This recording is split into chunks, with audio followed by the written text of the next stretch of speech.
सो hello dear student, welcome back again. आज मैं फिर आपके लिए इंग्लिश में प्रैक्टिस लेके आ गया हूँ। चलिए तो हम रीडिंग का प्रैक्टिस करते हैं इन इंग्लिश। तो मैंने आपको सबसे पहले प्रैक्टिस टिप बता रखा है। आपको प्रैक्टिस किस टाइप से करनी है, पहले आप स्लोली पढ़ो, फिर थोड़ा सा फास्टर और फिर नेचुरली अपने टोन में पढ़ना है। तो चलिए हम अपनी क्लास को आज स्टार्ट करते हैं। तो आज हम रीडिंग किस चीज़ के बारे में करने वाले हैं? आज हम रीडिंग करने वाले हैं the power of reading. Reading का क्या पावर होता है, हम आज उसके बारे में पढ़ने वाले हैं। आज मैं आपके लिए हिंदी में भी लेके आया हूँ। आज मैं आपके हिंदी में भी लिख के आया हूँ इसका मीनिंग जो ऊपर में लिखा हुआ है, बट मैं इसे क्लास में नहीं पढ़ूंगा, इसे आप खुद पढ़ना स्क्रीन पॉज करके, ओके। क्योंकि मेन इंपॉर्टेंट क्या है, अभी हमारा रीडिंग करना है, ठीक है। रीडिंग हमें प्रैक्टिस करनी अभी आनी चाहिए। तो चलिए हम स्टार्ट करते हैं अपने प्रैक्टिस को।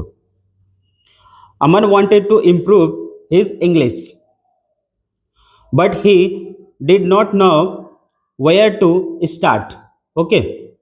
One day, his teacher advised him to read simple English stories every morning. Aman followed the advice and practiced for 15 minutes every day. At first, he made many mistakes while reading, but he never stopped practicing.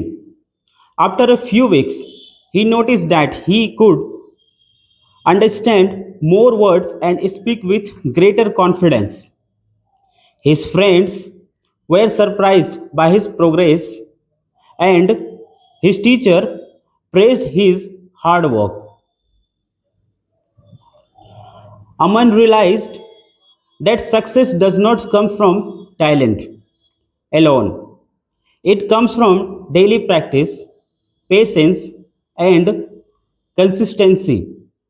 Now, reading English has become one of his favorite habits. तो मैंने आपको बता दिया reading करके, आप इसे एक बार खुद से रीड करो, ओके।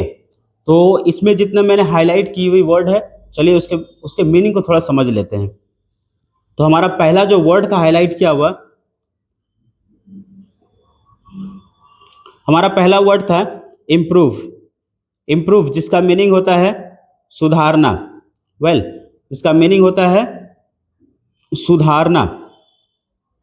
फिर हमारा दूसरा था एडवाइस, जिसका मतलब होता है सलाह देना। मैंने हिंदी में प्रोनाउंसिएशन भी लिख के लाया हूँ, ये जिसे नहीं आता है करना वो इसे हिंदी में भी एक बार देख लेंगे, ओके।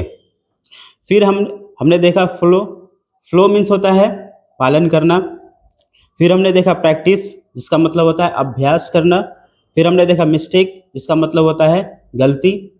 फिर हमने देखा नोटिस, जिसका मतलब होता है महसूस करना या ध्यान देना। फिर हमने देखा अंडरस्टैंड, जिसका मतलब होता है समझना। फिर हमने देखा कॉन्फिडेंस, जिसका मतलब होता है आत्मविश्वास। फिर हमने देखा प्रोग्रेस, जिसका मतलब होता है प्रगति। फिर हमने देखा प्रेज, जिसका मतलब होता है प्रशंसा करना। फिर हमने देखा रियलाइज, जिसका मतलब होता है एहसास करना। फिर हमने देखा टैलेंट, जिसका मतलब होता है प्रतिभा। फिर हमने देखा पेशेंस, जिसका मतलब होता है धैर्य।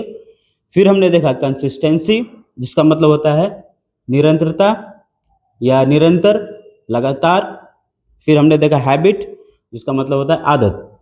तो आई होप आपको समझ में आया होगा किस टाइप से रीड करना है।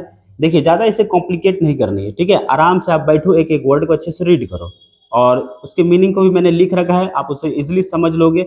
और फिर मैंने हिंदी में भी उसे ट्रांसलेट करके रखा है, आप उसे भी स्क्रीन पॉज करके जरूर पढ़ना, ठीक है, ओके। आई होप आपको समझ में आया होगा हर एक चीज़। तो इंग्लिश रीड करने में ज़्यादा टाइम नहीं देना है, इसी टाइप से आपको 5 बार रीड कर लेनी है बस, उसके बाद कुछ नहीं करनी है। तो चलिए, तब तक के लिए थैंक यू, बने रहे आप सब मेरे साथ, ओके, बाय बाय, फिर मिलते हैं।